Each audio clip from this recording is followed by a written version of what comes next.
5, 4, 3, 2, 1.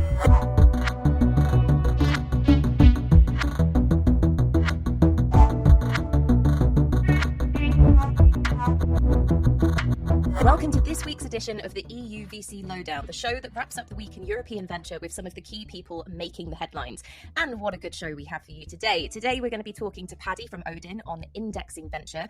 David is joining us from the EUVC team and he's going to be talking about phony fund sizes. And then Andreas is going to take us through the role of content in VC and whether we're a little bit oversensitive in European venture capital.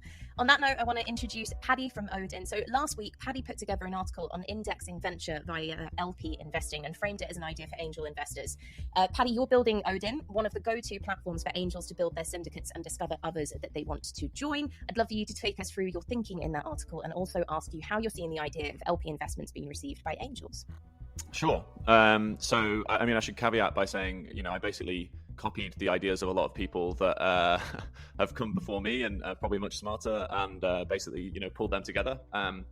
So, yeah, I mean, this idea has been around for a long time. If you think about 500 startups, if you think about Y Combinator, if you think about early stage angels like Charlie Songhurst, Fabrice Grinder, they're basically all deploying this strategy, which is invest in a lot of companies. And because of power law returns, you actually don't significantly seem to decrease your probability of 10xing the total fund if you look at all your investments as a fund, even if you're an angel. But you massively decrease the probability of doing less than 1x. And the probability of going from sort of 3x portfolio, 3xing your portfolio goes from below sort of 15% if you've got under 30 deals to above 30%. So you double your probability of making a decent return, basically. And this is something that Jerry Newman wrote a very famous piece about this a long time ago. Dave from 500 Startups wrote did a lot of work on this stuff as well. And my view is, I mean, it's a bit like anything, right? Like if you ask drivers, do you think you're a better than average driver? Then 90% of them think they are, right? Even though that's statistically impossible. And I think the same thing applies in venture. Of course, as an LP, you're looking to like 10x the fund, and as a manager, you're looking to 10x the fund. But the reality is that the probability of that happening is relatively low. I think there are some constraints, right? Like you can't, as a GP, I think, and Dan, you've probably got some views here. It's pretty hard to imagine a portfolio of 500 startups working for every fund manager if they want to sit on boards and that sort of thing. I think the question that some people ask is that really necessary? Can you get the control information rights and that sort of thing that you want without sitting on boards? And maybe there's a role for investing more passively. I think the other thing that's really interesting about indexing is it opens up this asset class to a lot more people. If you're more sophisticated LP, maybe you're happy selecting managers, selecting deals, and taking a lot of risk yourself and saying, okay, I'm going to keep my portfolio very narrow, right, and only have like 25, 30 deals in total. But if you're maybe less sophisticated and want something more passive, but you want to participate in building the future, right, and get access to an asset class where you think people are creating cool stuff, because you've got to remember, investing is like sort of an emotional pursuit for people in a lot of ways as well as a rational pursuit, right? It's not just about returns, especially nowadays, and for millennials, it's okay, how do I make money, but also how do I ensure that my capital is going towards having a positive impact on the world? And if we think that world is being built by small businesses and being backed by venture firms, then how do we give people exposure to that, I think, is an interesting question. And yeah, really our goal at Odin, I think, is to build infrastructure so that more people can operate as managers and get started. And then for us, what's going to be interesting is, a bit like BlackRock or a firm like that, we're going to end up aggregating a lot of managers and assets via our platform. And we're interested to see if we can build thematic products and sort of index fund approaches to privates. The reason why when I read your article, Paddy, I got kind of vexed by it because you used the word indexing, and that I'm starting to kind of hate the word indexing, because the last thing and you even show it in your article, the average return from a VC fund is not really what you want from VC, right? So, and if you index, you kind of gravitate towards the mean, and then you're stuck with 2x or so. And I'm kind of and I know you're a very clever guy, right? So that's not what you're saying. You're not saying let's just go and try and get everything. You want to index top quartile, obviously, right? Exactly. Like you don't want to. There's a lot of garbage out there, obviously. Like, but that's why I'm starting to really take issue with it, because I'm hearing people that have no reason to be good VC pickers to talk about building an index for venture for retail investors to join into, right? Where I'm like, dude, you can't just say that, well, we're going to index, so it's not really that important, because that's really the feeling that I've been getting from some of the people in Europe building platforms like yours.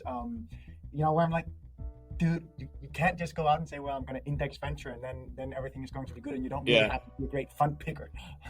I agree. I think it would be very, like any of the financial regulators will come down on you hard if you can't like show that you're doing that in a way that's going to work. And there's a couple of things here, in terms of what EUVC is doing, right? Like the interesting thing about that is if you work with the right emerging managers, there's a lot of data that seems to indicate that they outperform more established managers, especially the average, established manager. Yeah. We're not talking about the Sequoias and the A16Zs of the world here. Well, maybe A16Z less so after last year, I don't know. But there's just a massive sort of middle of people there who aren't really, very good. And then perhaps the incentives are better aligned when you're an emerging manager. You're hungrier, you don't have as much AUM, you're not making as much in management fees, and you still got a lot to prove. I think you want to, for us, it's like, okay, how do we get people transacting using the platform? We'll give anyone, so we're first an infrastructure provider, right? So we'll give anyone the tools to run their syndicate or their fund on our platform. And we're not making a value judgment about whether or not the deals they're doing are good. There's a lot that I see that I wouldn't invest in personally. The hope for us is that over time we have a longitudinal data set of performance. And then with that, we can start to say, okay, here's the trends in terms of which LPs tend to be in good funds, which GPs tend to be managing those funds. And these are technical terms, right? But like, which investors are doing well, right? Whether they're LPs, GPs, whatever. And then the idea is, okay, you can just start to track the people who are performing well and point capital towards them. And I think that allows you to open up the asset class to more people in a more sustainable way. The only question there is like, how many good performing fund managers are there, right? And like, this is one of the bits of pushback is like, okay, how big can this market be? Does the market get oversaturated with capital? And then what happens? The question, my pushback there would be, well, I think all the managers we have right now are quite focused on possibly the wrong areas. So like in the next 20 years, are the big outcomes going to continue to happen in like SaaS, or is it going to be like life sciences and biotech, some sort of AI and ML funds, or, something like space, where we're going to see the next Chris Sacca. And that's my view, is that's, possibly the case. I mean, at the end of the day, we have no idea, but I'm invested in building a world that looks like that as well, because I think it'd be much cooler. So I love that thing. So Dan, before we jumped on this call, we had a bit of a chat about the secondaries market, and we just spoke about how big is VC actually going to be as a market, and you had some observations that I said, let's get these thoughts into the recording, and then we stopped the conversation. Dan, I'd love to hear your take on where we headed on secondaries, and secondaries is of course relevant here because one of the most obvious things that a platform like Odin is going to enable is the trading of secondaries. Dan, let me hear your thoughts. I mean, I'm still processing Paddy's previous points because there are so many factors in there that affect the conversation of secondaries and the whole what can venture be and what can it serve and what can it do and how can people get involved is a massive topic. And then secondaries obviously sits on the edge of that, or as a supplement to that. So it's such a big topic, and it's something I've been thinking about a lot recently, because I think there is something in the ability for any investor to be able to have more liquidity, and any founder to be able to manage their cap table and enable and manage liquidity for personal and for company reasons. And I think there will be a big push to enable more secondaries more easily. Now, how do you do that in private is really fucking hard. How do you, especially in the early stages, how do you value an early stage startup? And I think it kind of leans into a bit what Paddy was talking about, this emotive, this kind of art and science, this what's in emotion. I see investment as voting. So I want a better future for my kids. So I want to, yes, I need to make money to survive, but our values are being more closely matched to what we vote for by investing in businesses that we want to see succeed. Now, we're all greedy and stupid as humans, so we're all going to fucking vote for the Ubers and the WeWorks and the bollocks nonsense models, because in tourist venture and in top-level venture and growth, you want to make money, and that's just an easy way for the greater fool theory to take over. But ignoring the nonsense for a bit, the secondaries piece in real business models, I think we'll get better at being able to qualify and classify success in privates generally, and in early stage startup especially. I think that'll become more, I think Paddy might lean into that. I think that's great. There are many more vehicles that are looking at how we kind of understand and classify and quantify startup in terms of quant and qual success, or how they're doing and performing. And I think the secondaries piece will play a bigger piece of the market. And I want to see more players do it. And I think there are so many more ways of investing, so many ways of giving access to more people to get access to venture as an asset class, which is hard, and especially regulatory wise, it's hard. But I think the secondaries piece is definitely going to come off the back of that.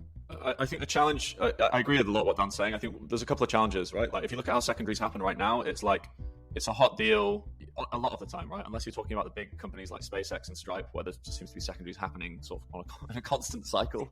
If it's sort of a hot deal, it'll happen in like 3 days, phone call between a few people behind closed doors.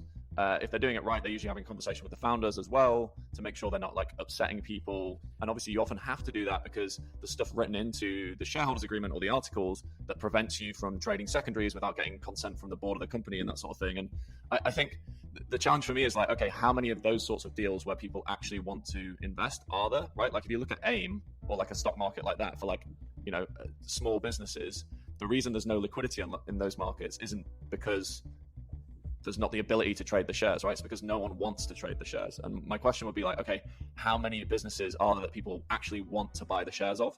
That's the rate limiting factor. I think the other thing is how willing a business is to be transparent about their fundamentals.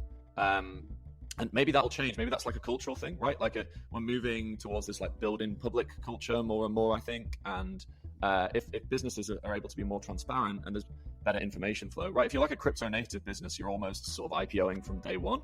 And in blockchains, everything's visible, all the transactions are visible. So I think in a lot of ways, culturally, we're moving in that direction. But I think my view is like that's a very important part of it, right? If people don't have proper information, then I don't think you can have a secondary market that functions.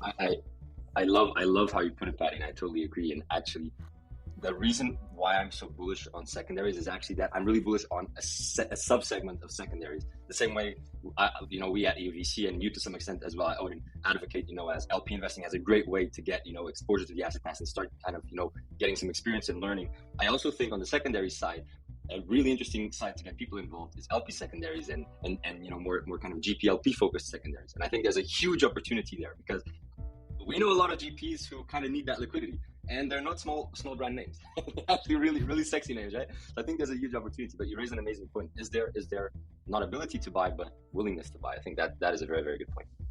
And just to give my last remarks to this, and then we can let Kathy actually lead us onwards through the agenda. But I think that there's the transparency side is incredibly important, Patty. And in Denmark we've got the First North, which is like the small IPO, where the smaller companies are going on the stock exchange, right? And I've seen some of their prospectuses there, and I just feel like, okay, I know this company from the inside. I know they've got two clients, and if that client defaults or doesn't want to keep going, then that company will blow up, and that is just not reflected in the prospectus. And if we bring secondaries to the market, we're used to thinking in this VC mindset, and then all of a sudden we have retail investors doing secondaries into companies that are not public by default, right, or by definition. Then it's just we have a huge problem, I think, with people getting exposure to things they don't understand really. But that's my only take there. That's why I like LP investing. There's a bit more diverse. You get a bit more exposure there to a wider set of opportunities than just a single one. But Kathy, take us on. Sorry. I shall. I mean, it feels like we could keep going on this topic for a while, but in other things that happened this week, David, you wrote an article for Sifted this week on phony fund sizes. So, it's a provocative article. Do you want to just tell us a little bit more about that and kick off a discussion? Yeah, first I need a huge shout out to Eleanor and Zossi from Sifted. They actually challenged me to write it, so they've pinpointed the topic and they invited me to kind of express my thoughts about it. And anyone reading it should look at it as half David rant, half I actually think it's relevant for the ecosystem, right? But the whole concept being, I think we're all like, really, I am a big fan of hustling, and you need to be a hustler. You need to know how to create FOMO out of your fundraise as a GP. But there's a big difference between that and just lying, like blatant lying to the market, right? And what I'm hinting to in that article is, announcing funds that are not raised at all, announcing final or target closing size as what you've raised today, and you've only had like 10% of that and whatnot. I think that is a very bad thing that some players are doing in the market. And that goes for emerging, but also established GPs, by the way. And I go on a rant about how it impacts the different stakeholders, whether that's LP-GP relationships, co-investors, so other GPs, but also founders, right? So I've spoken with founders that are engaging with some of these funds who apparently have, let's say, 50 million to invest, and they actually only have 5, right? And that kind of really affects those conversations, and that really affects trust in our industry. So that's kind of what the article is about. And we ourselves, we've seen LP appetite affected by huge funds announced that actually don't have any capital whatsoever, right?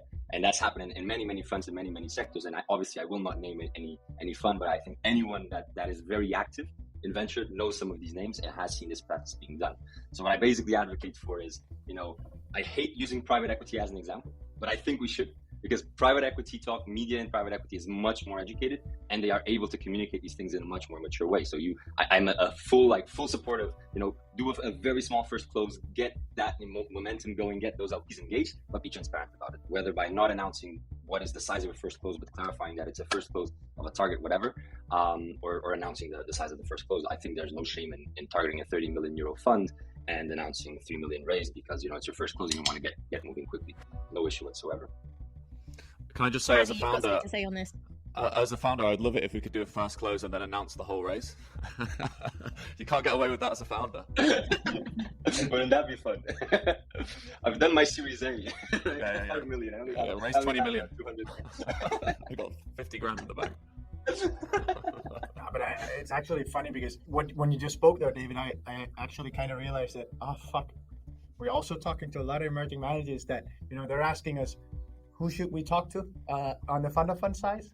And then typically the next question is, well, aren't they fundraising? Do they really have capital? so on the LP side, it's just as big a problem, if not bigger, because also I think fund of funds in Europe are it's more concentrated, right?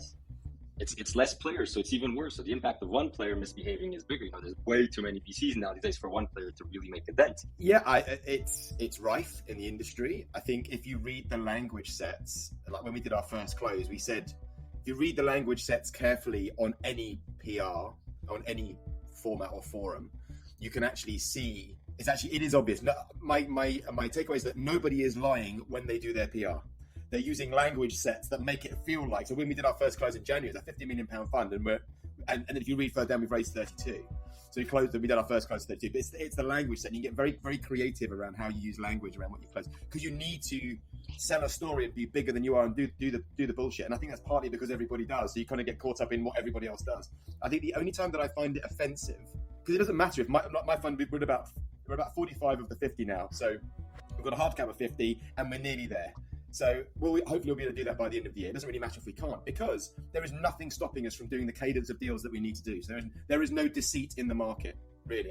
I think the time when it's offensive is when I know a number of startups that have come to us that have had conversations with VCs where they've had no money, where it's all been on the never. And that, I think, is offensive.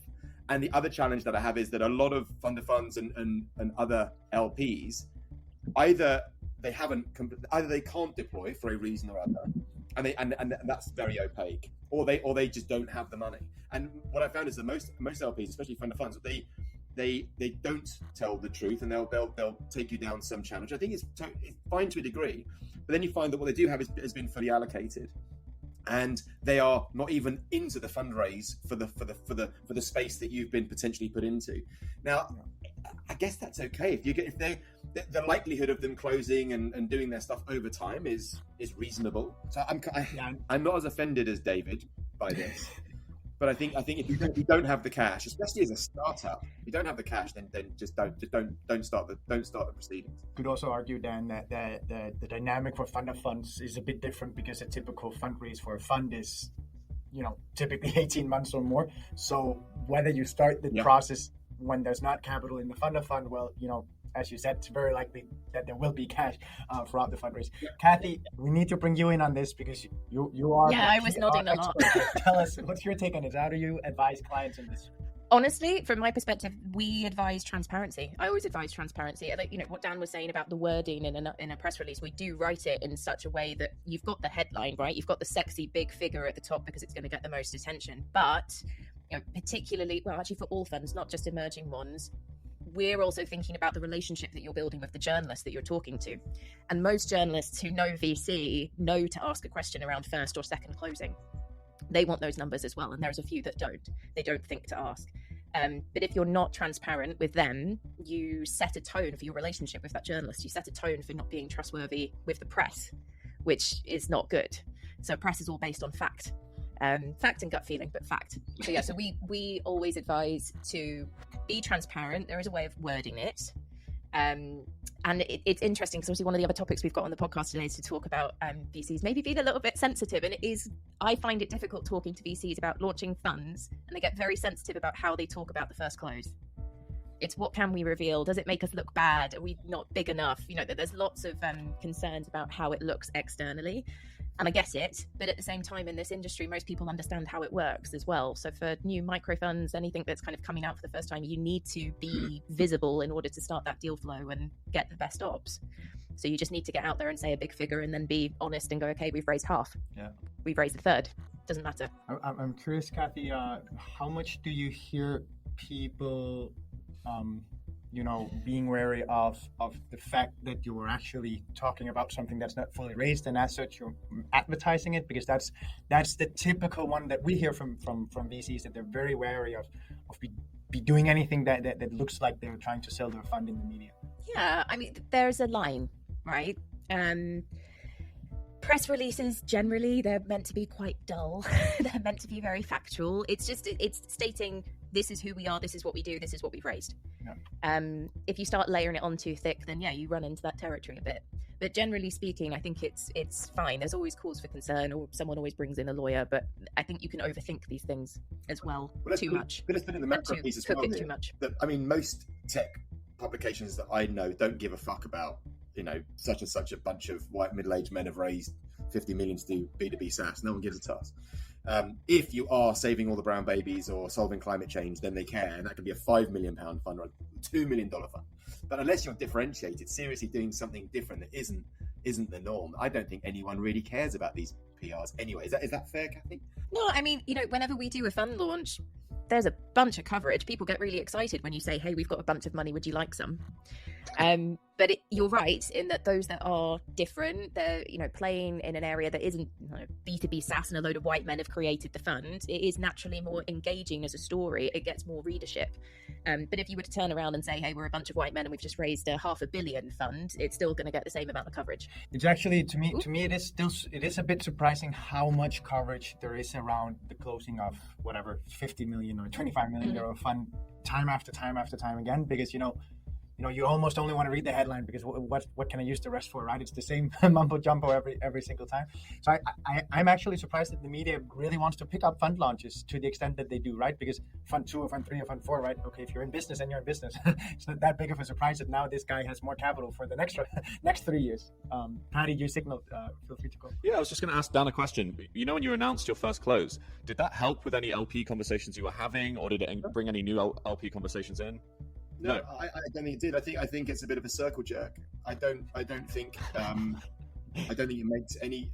I think it's just the internal wank fest, self-congratulating.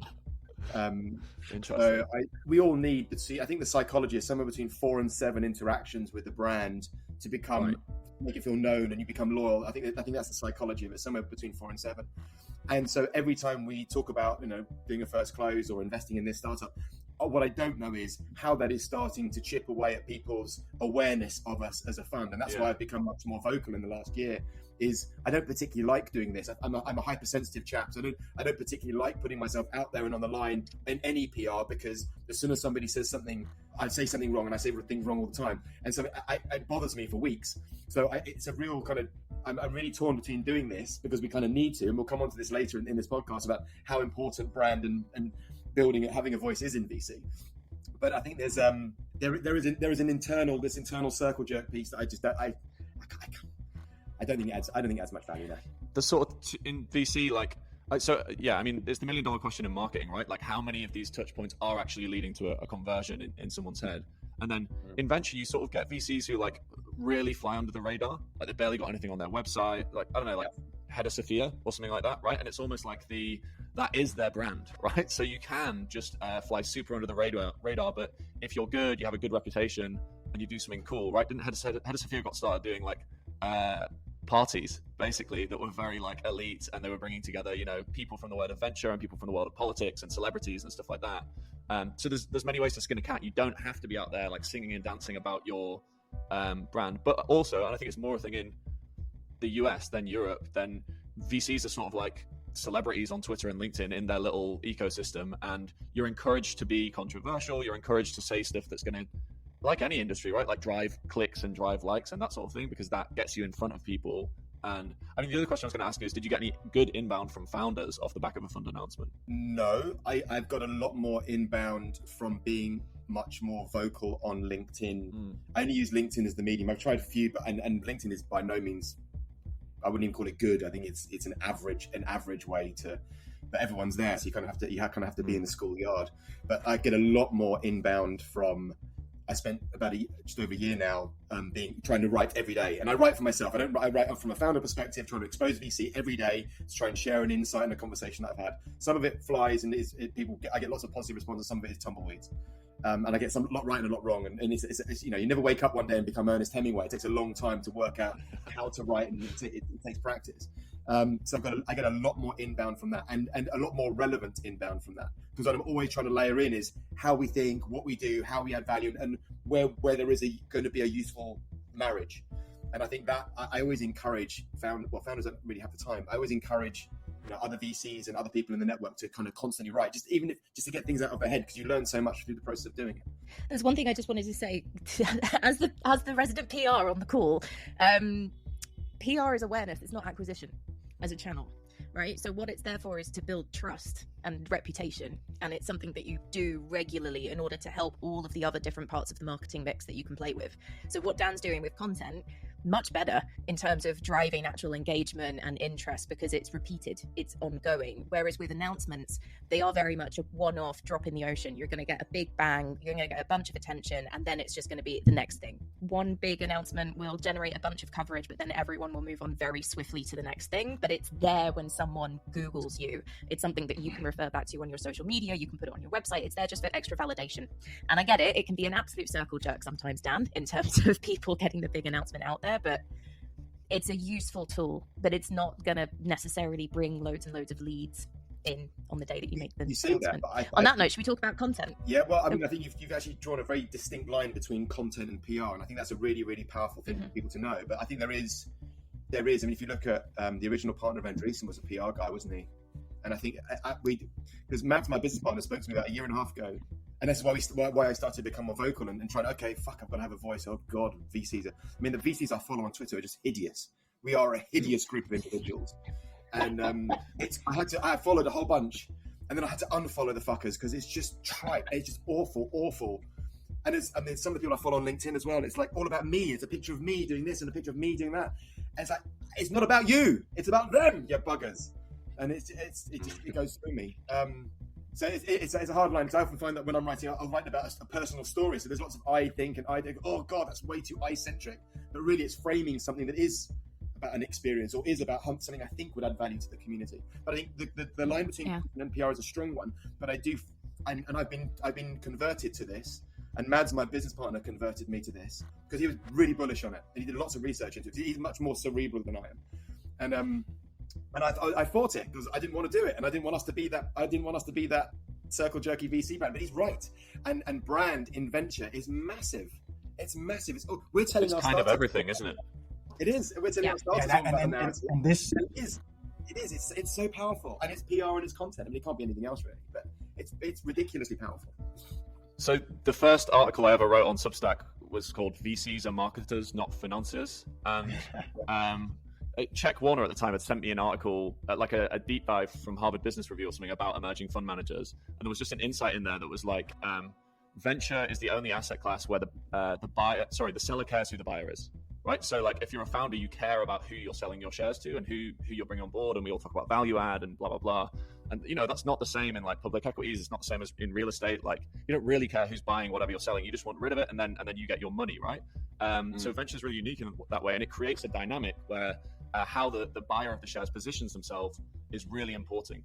So your brand is sort of everything. And then if your brand is good, you get access to good deals. And if you get access to good deals, that improves your brand, right? Because founders are like, oh, well, they backed so-and-so and they backed so-and-so, and therefore they must be a good investor and they're good signal to the market, and people can see that we're able to get a credible fund on board and that sort of thing. So I think as an emerging manager, it's like, how do we position ourselves and how do we differentiate ourselves? And I think there's some great ways people do it as well. I love what Turner Novak does on Twitter, which is just like TikTok videos and like taking the piss, basically. He's really good at memes, and to your point, Dan, I think one of the things he's really good at is like mocking himself, and that really resonates with founders because like, this guy seems down to earth, he seems likable, and if you're funny, it's also a sign that you're smart, right? The other issue that you have about being down to earth is that there is always a flip to that coin, which is, I always try and be completely candid and quite self-deprecating, and I mean it in a genuine way. I sometimes people call me, it's like, A, do you write your own content, and B,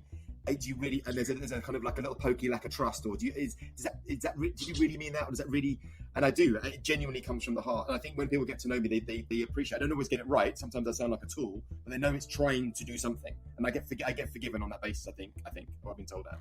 But there is a flip to the coin where if you are self-deprecating or open or funny or something, you're not smart.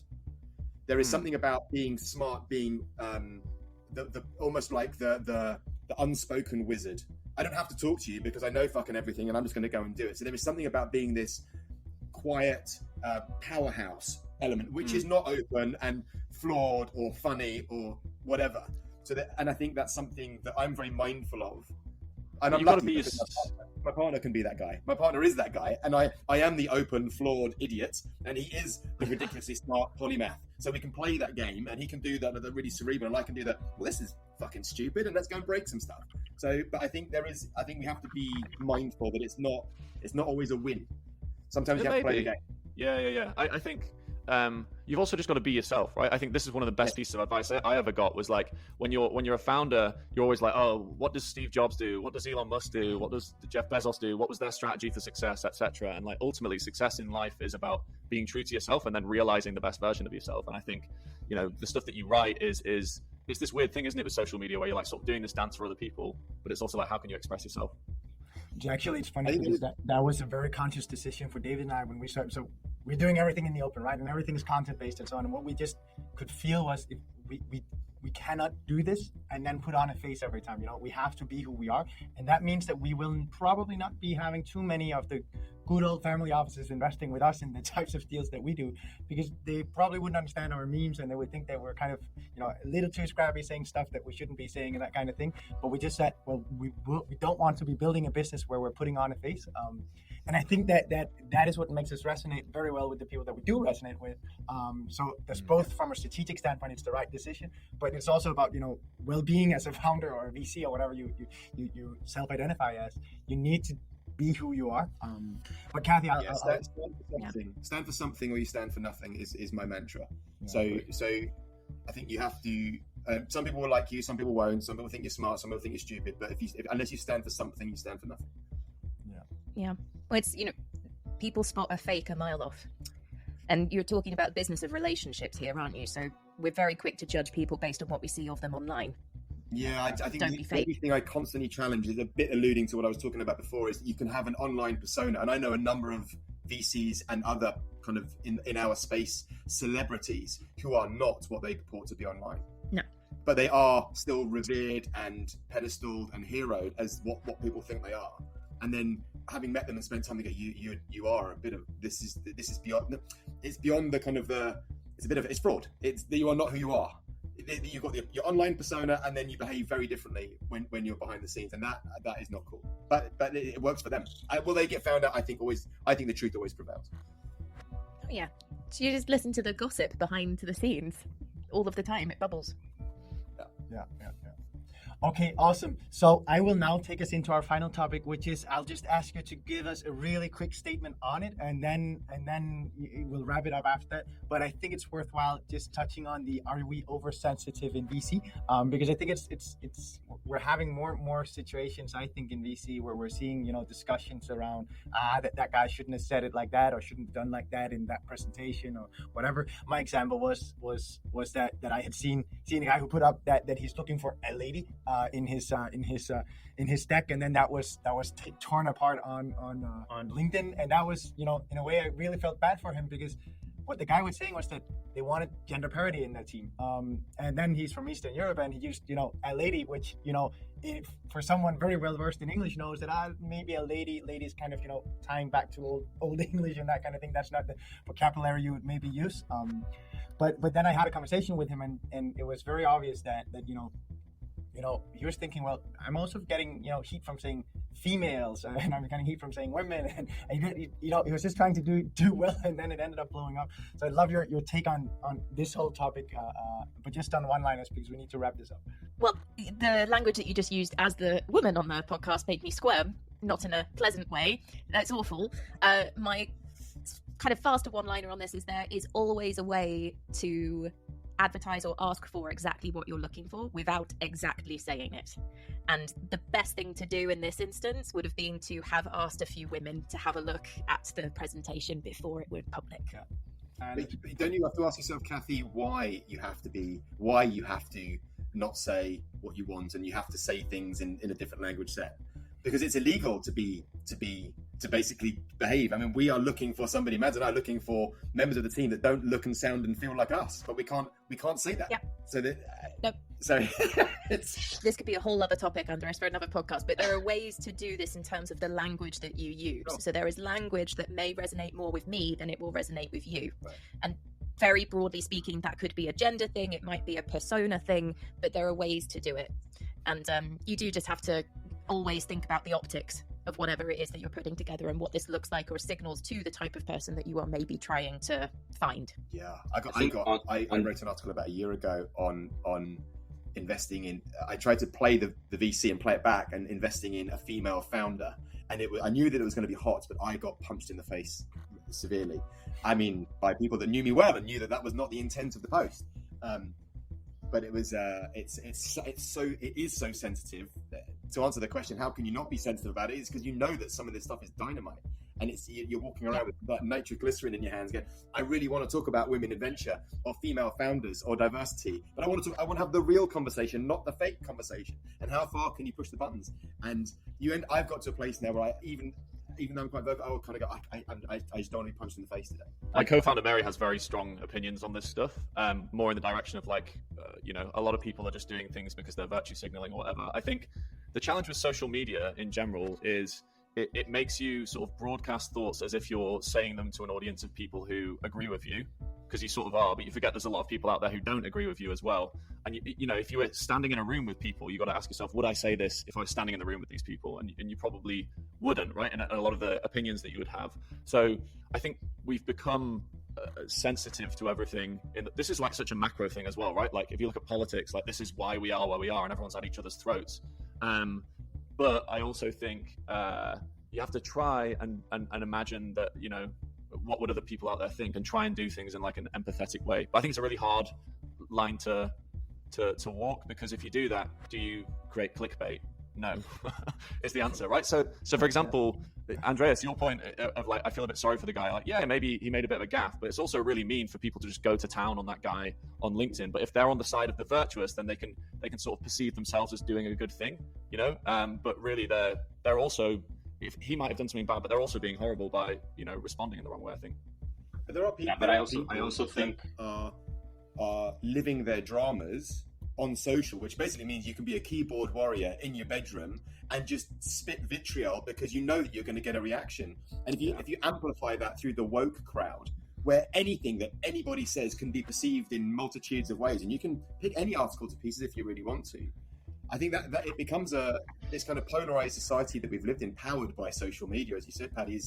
It means that there's this extra layer of, I'm not going to like you today, so whatever you say, I'm going to find the counterpoint, and I'm going to poke you in the eye.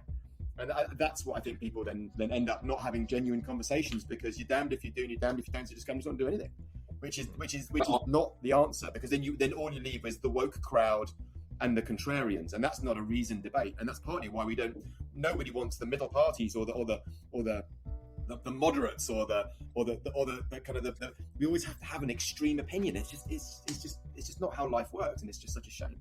Yeah, I think we've unfortunately got to wrap up now. The one thing I would just add on this is that I think you can have those discussions, but it's in a safe space. It's not online. Don't open it up to lots and lots of people, and then we can kind of find a way to shuffle forward together.